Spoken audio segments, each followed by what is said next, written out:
बिजली माँ अपने शावक को शिकारियों की पहुंच से दूर सुरक्षित जगह की तलाश में बर्फ से ढकी ढलान पर ले जाती है।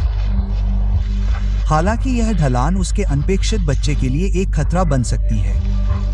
भूख, सहज ज्ञान और आज्ञाकारिता से प्रेरित होकर बच्चा कदम से कदम मिलाकर चलता है, जैसे उसकी माँ के दृढ़ कदम खुद ही कह रहे हों, हमें इसी रास्ते जाना है, तुम्हें भी साथ चलना होगा। उद्धरण चिन्ह।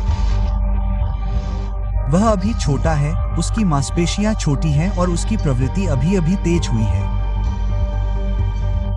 साथ में वे ऊपर की ओर बढ़ते हैं, पंजे जमी हुई परत पर पकड़ बनाने की कोशिश करते हैं। हर कदम बर्फ में लिखा एक सबक है।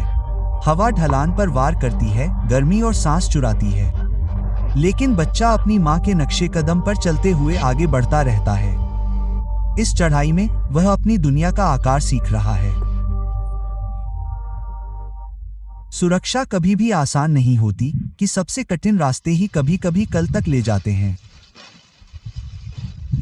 इतने छोटे और अनपेक्षित शरीर के लिए इस जमी हुई दीवार पर हर कदम पर पहले से कहीं ज्यादा ताकत की जरूरत होती है।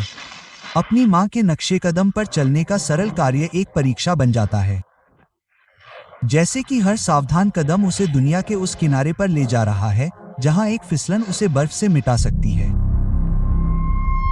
बच्चा थकने लगता है। उसके पंजे अब आत्मविश्वास से नहीं जमते। वे भटकते हैं, खोजते हैं, अपनी मां द्वारा छोड़ी गई बर्फ में फिसलते हैं।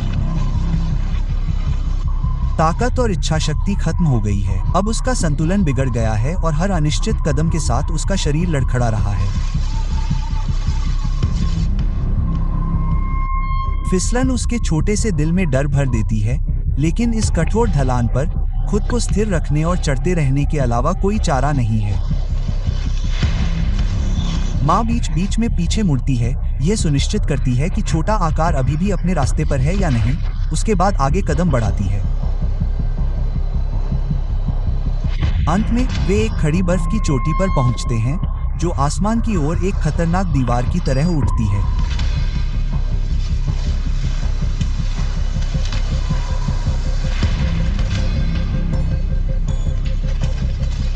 माँ खुद को ऊपर की ओर खींचती है और नीचे ढलान की ओर मुड़ जाती है। वहां उसका शावक उसके और उसके बीच चुनौती का सामना कर रहा है।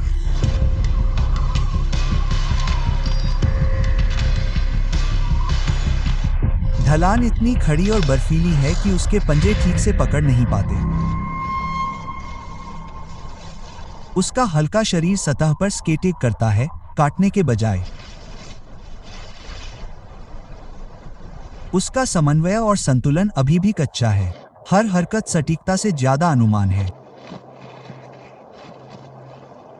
उसे अपने और अपनी मां के बीच की दूरी खाली हवा की दीवार की तरह महसूस होती है। उसकी गंध पास है लेकिन पहुंच से बाहर है।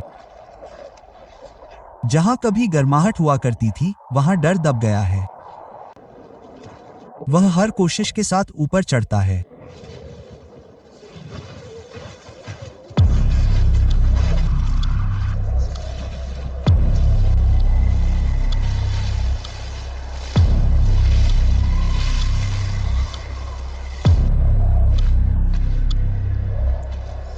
वह नीचे देखता है, हर दिल की धड़कन के साथ उसके पीछे की गिरावट को गहरा महसूस करता है, फिर खुद को ऊपर की ओर देखने के लिए मजबूर करता है। वह केवल सुरक्षा जानता है।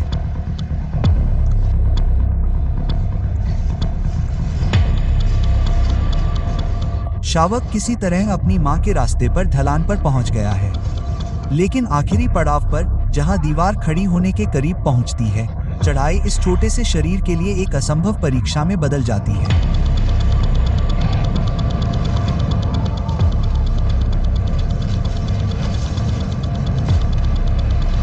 वह रिज पर चढ़ता है, थोड़ा ऊपर चढ़ता है, लेकिन उसके पंजे फिसल जाते हैं और वह पीछे खिसक जाता है। उसकी बेचारी मां ऊपर किनारे पर खड़ी है, मदद के लिए एक कदम भी नहीं रख पा रही है। अगर वह इस दीवार से नीचे उतरने की कोशिश करती है, तो वह खुद अपना पैर फिसला सकती है और उन दोनों को शून्य में खींच सकती है। कोब एक क्रूर जगह में फंस गया है, नीचे एक सीधी खाई और बर्फ की दीवार के बीच फंसा हुआ है जिसे संभालने की उसकी ताकत नहीं है। आखिरकार उसकी पूरी ताकत खत्म हो जाती है। उसके छोटे छोटे पंजे अब पकड़ नहीं पाते। फिर भी इस बार शावक हमेशा के लिए गिर जाता है। शून्य ने उसकी कांपती हुई मासूम जान मांग ली है। मां के सीने से एक फटी हुई, दर्द भरी गुर्राहट उठती है और ढलान से नीचे छोटे आकार की ओर गिरती है। वह उस दृश्य को देखने के दर्द को सहती है जो ठंड की तरह उसे काट रहा है। उत्तरी जंगल के सुदूर इलाकों में ग्रिजली भालू सदियों से चली आ रही अपनी महारत के साथ ठंड को सहता है। घने फर, धीमी सर्दियों की धड़कनें और जमी हुई जमीन में जीवन खोजने की एक प्रवृत्ति एक ऐसे प्राणी को दिखाती है जो शक्ति के साथ साथ धैर्य से भी बना है।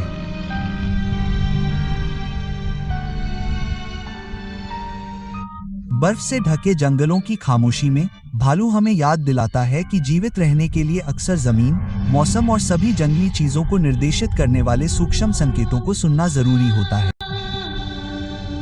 यहाँ बर्फ और लचीलेपन के इस दायरे में ग्रिजली एक स्थिर ज्ञान के साथ चलता है जो बिना जल्दबाजी और ताकत के, बिना शोर के धीरज सिखाता है।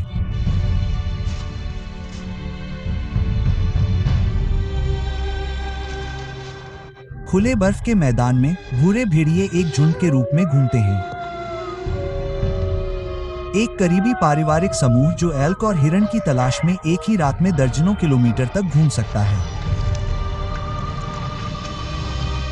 उनका शिकार सहयोग का एक सटीक प्रदर्शन है क्योंकि वयस्क बारी बारी से गहरी बर्फ के माध्यम से शिकार करते हैं जबकि मोटे दोहरे कोट और लंबे पैर उन्हें क्रूर ठंड को सहने में मदद करते हैं। इसी जमी हुई घाटी के किनारे एक अकेली लाल लोमड़ी ध्यान से सुन रही है। उसके कान इतने संवेदनशील हैं कि वे बर्फ के नीचे चूहों और सुरंगों का पता लगा सकते हैं। लाल लोमड़ी सबसे व्यापक जंगली कैनिड है जो पाई जाती है उत्तरी अमेरिका, यूरोप, एशिया और ऑस्ट्रेलिया में पाए जाते हैं। यह जंगलों, टुंड्रा, घास के मैदानों, खेतों और शहरों में भी पाया जाता है। लाल लोमड़ियां मुख्य रूप से फुंसीदार होती हैं और सुबह और शाम के समय सक्रिय रहती हैं। वे गंध के निशान और विभिन्न प्रकार की आवाजों से संवाद करती हैं। स्वभाव से सर्वभक्षी, वे छोटे स्तनधारी, पक्षी, कीड़े, फल और अन्य जानवर खाती हैं। मौसम और स्थानीय प्रचुरता के साथ उनका आहार बदलता रहता है, जिसमें भरिंग और जामुन से लेकर जमीन पर घोंसला बनाने वाले पक्षियों के अंडे तक शामिल हैं। अतिरिक्त शिकार को सावधानीपूर्वक कठोर जमीन में दबा दिया जाता है। लोमड़ी बिखरे हुए भोजन को इकट्ठा करती है ताकि वह लंबी और भूखी सर्दियों में जीवित रह सके। इस बर्फीले क्षेत्र पर राज करने वाले बड़े शिकारियों की छाया में जीवित रहने वाला एक छोटा शिकारी। इस जमे हुए जंगल में बड़े शिकारी भोजन जाल पर हावी होते हैं, बर्फ के पार खुर वाले जानवरों के झुंड का पीछा करते हैं और अपनी संख्या को संतुलित रखते हैं। जब ये शक्तिशाली शिकारी शिकार करते हैं तो वे उनके शवों को पीछे छोड़ देते हैं, जिन पर छोटे मेहतर और अवसरवादी शिकारी कठोर सर्दियों में जीवित रहने के लिए निर्भर होते हैं। ग्रिजली भालू इस शिकारी का एक शक्तिशाली स्रोत है। उत्तरी जंगल घनी मांसपेशियों और खुदाई और अचानक गति के लिए बने कंधे के बड़े उभार से संचालित। सैकड़ों किलोग्राम वजनी ये लॉक को गिरा सकता है, बोल्डर को उलट सकता है और एक दौड़ते हुए एल्क से भी तेज दौड़ सकता है। यह भालू अपने भारी वजन के बावजूद 50 किलोमीटर प्रति घंटे से अधिक की गति से दौड़ सकता है। पूरी दौड़ में ग्रे वुल्फ लगभग 50 से 60 किलोमीटर प्रति घंटे की गति तक पहुंच सकता है, जो खुली बर्फ में भागते हुए शिकार की दूरी को कम करने के लिए पर्याप्त है। उनकी सबसे प्रसिद्ध आवाज हाउल ठंडी रात की हवा में कई किलोमीटर तक जा सकती है और इसका उपयोग क्षेत्र का विज्ञापन करने, बिखरे हुए झुंड के सदस्यों को फिर से मिलाने और प्रतिद्वंद्वियों को समूह के आकार का संकेत देने के लिए किया जाता है। ग्रे वुल्फ भी झुंड के भीतर आश्वासन, चंचलता में सूक्ष्म परिवर्तन का उपयोग करके गुर्राने, भौंकने, कराहने और चिल्लाने की एक समृद्ध श्रृंखला का उत्पादन करते हैं। भेड़िए और भालू अक्सर एक ही भोजन के लिए प्रतिस्पर्धा करते हैं, खासकर बड़े इनलेट और सर्दियों के शवों के लिए। भेड़िए शिकार पर भालू को परेशान कर सकते हैं, परीक्षण कर सकते हैं, चाहे वह कमजोर हो या इतना विचलित कि उसे भगा दिया जाए। अक्सर एक अकेला भालू आसानी से पूरे झुंड को बेदखल कर देता है और शव पर कब्जा कर लेता है।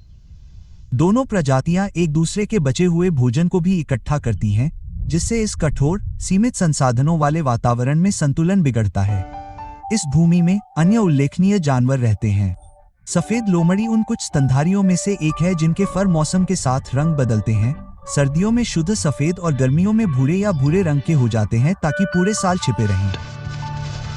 रेनडियर एकमात्र हिरण प्रजाति है जिसमें नर और मादा दोनों के सींग उगते हैं, जिससे गर्भवती मादाओं को भी कठोर सर्दियों के दौरान भोजन के स्थान की रक्षा करने के लिए हथियार मिल जाते हैं।